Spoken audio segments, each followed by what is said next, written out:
Anggota Komite Eksekutif, Exco, PSSI, Arya Sinulinga, menyampaikan sama sekali tidak peduli dengan komentar dari media-media negara tetangga soal Timnas Indonesia. Menurutnya, strategi menaturalisasi pemain jelas membuat media di luar Indonesia kaget. Saat ini prestasi Timnas Indonesia sedang meroket. Terbaru, skuad Garuda menjadi satu-satunya negara dari ASEAN yang sukses menembus babak ketiga kualifikasi Piala Dunia 2026 zona Asia.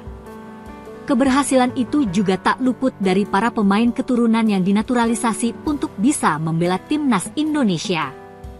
Hal ini juga yang membuat media-media massa negara tetangga seperti Malaysia dan Vietnam turut menyoroti. Sejatinya, media dari Indonesia pun juga kerap menyoroti perkembangan negara-negara luar terkhusus Vietnam dan Malaysia. Seakan, sudah menjadi hal lumrah bagi media massa dalam memainkan situasi persaingan demi mencari pembaca sebanyak-banyaknya. Menyoal nyinyiran media negara tetangga, Arya tidak ambil pusing. Dia bahkan mengakui kalau PSSI sama sekali tidak peduli dengan hal tersebut. PSSI, tambahnya, sibuk bekerja untuk membangun sepak bola tanah air dan Timnas Indonesia berkembang. Vietnam Malaysia itu begitu melihat perkembangan sepak bola Indonesia. Tapi jujur tidak pernah kami bahas karena kami sibuk mengurus sepak bola dan liga kita. Jadi tidak sempat bahas komentar luar. Kalau kagum oke, kalau nyinyir sepanjang yang tidak masalah ya sudah, kata Arya.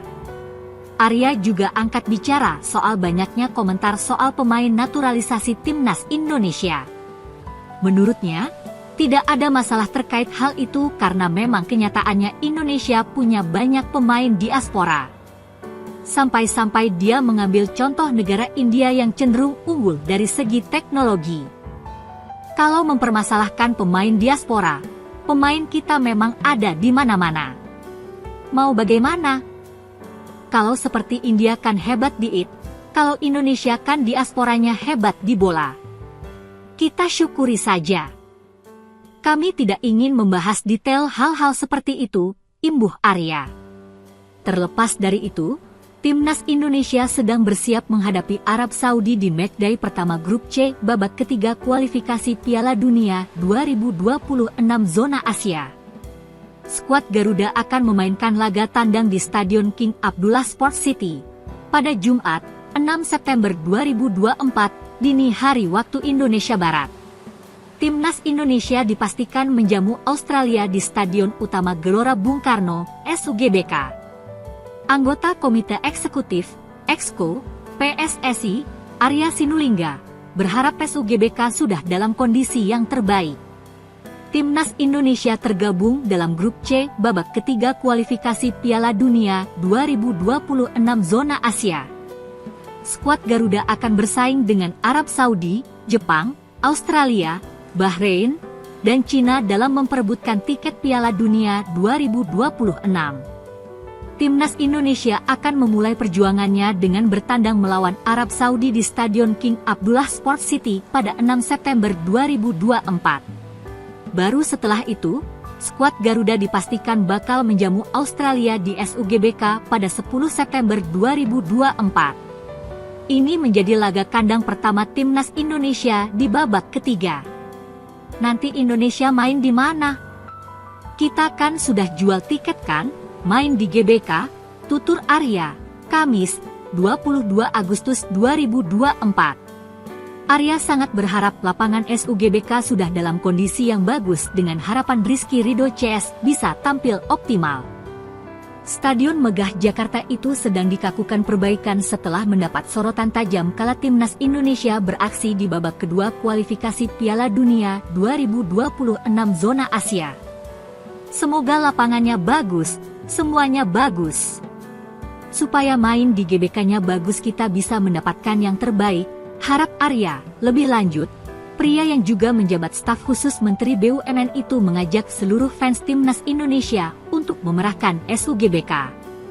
Arya turut berharap semua proses yang sedang berjalan saat ini tidak mengalami hambatan. Jadi ayo kita ramai-ramai dukung Timnas Indonesia di GBK nanti. Doakan semua proses yang sedang kami kerjakan tidak ada yang terhalang, tandas Arya. Timnas Indonesia sedang berada di puncak popularitas. Kemenangan demi kemenangan diraih, dan langkah Garuda menuju Piala Dunia 2026 semakin kokoh. Namun, di balik euforia kemenangan, ada cerita menarik tentang bagaimana Timnas Indonesia menghadapi tekanan dan nyinyiran dari negara tetangga. Arya Sinulinga, salah satu petinggi PSSI, dengan santai menanggapi semua komentar miring yang ditujukan kepada Timnas. Ia seolah ingin mengatakan, biarkan mereka bicara, yang penting kita terus maju, ujar dia menambahkan. Salah satu isu yang paling sering diangkat adalah naturalisasi pemain. Negara tetangga, seperti Malaysia dan Vietnam, kerap menyindir kebijakan ini. Namun, Arya tegas menjawab, Indonesia punya banyak diaspora yang berbakat di sepak bola. Kenapa tidak kita manfaatkan? Ia membandingkannya dengan keunggulan India di bidang teknologi, ujarnya. Setiap negara punya kelebihan masing-masing, dan Indonesia punya pemain-pemain berkualitas di luar negeri.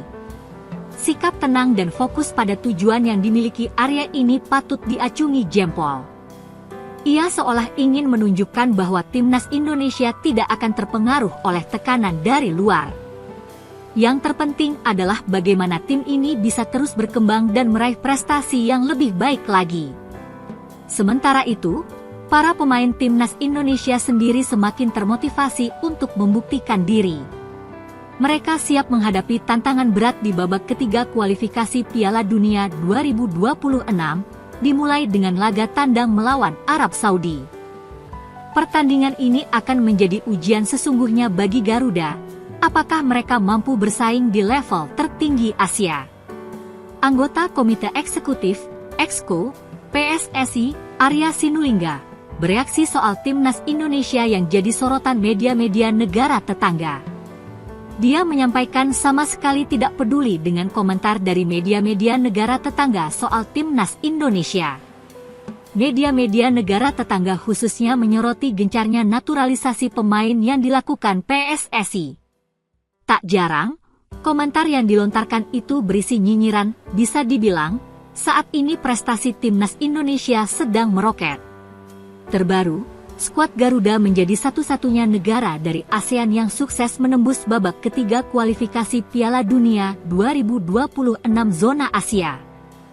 Keberhasilan itu juga tak luput dari para pemain keturunan yang dinaturalisasi untuk bisa membela Timnas Indonesia.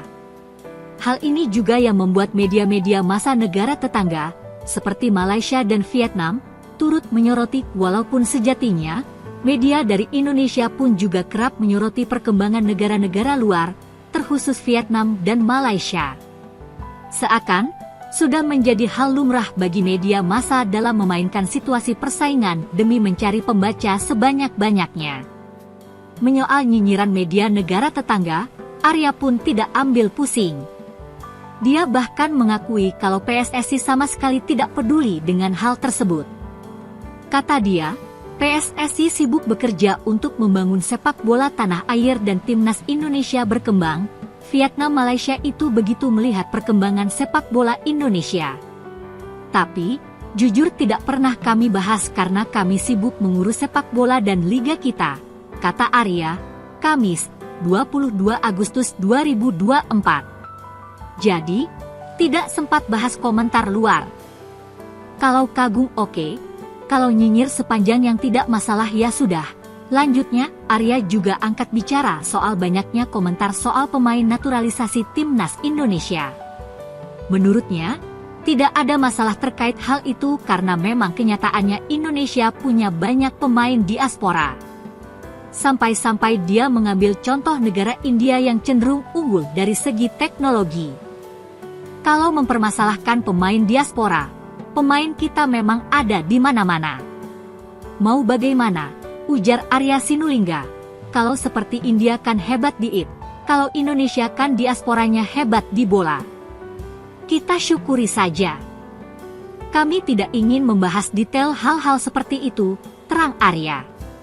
Terlepas dari itu, Timnas Indonesia sedang bersiap menghadapi Arab Saudi di matchday pertama Grup C babak ketiga kualifikasi Piala Dunia 2026 zona Asia. Skuad Garuda akan memainkan laga tandang di Stadion King Abdullah Sports City pada Jumat 6 September 2024 dini hari waktu Indonesia Barat.